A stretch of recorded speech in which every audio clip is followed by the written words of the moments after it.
Hi, Bear Creek, and Happy New Year. Again, this is our second video, my second video of my video blog on how to get through January. You know, January is always a tough month for me.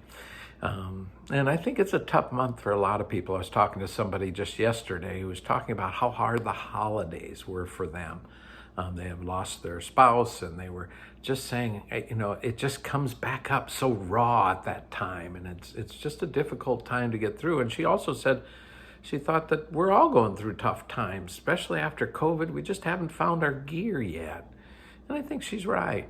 We're going through difficult times. We had a moment in church of worship where we, after the sermon, instead of communion, Holy Communion, we brought shawls out and we wrapped each other in shawls and as a way to help us remember who we are and whose we are, that we were loved by God, you know, that God's grace was placed in us, and how easily we forget that. And I was watching just as people were doing that and how emotional it was. It really touched our hearts.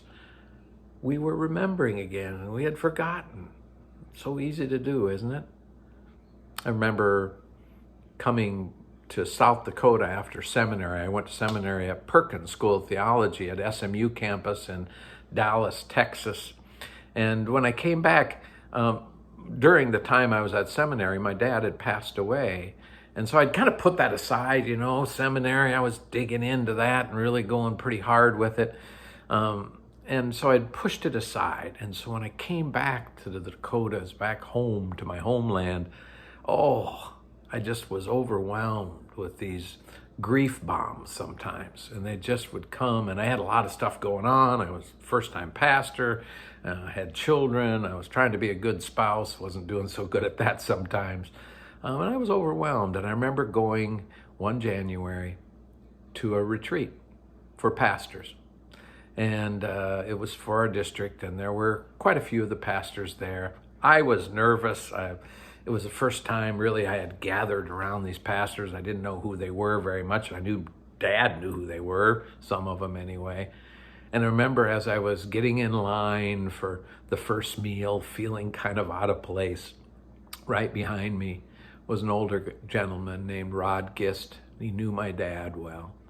And I just remember him placing his hand on my shoulder, patting it and saying, "Brook, hang in there. We're with you, man. So good to see you."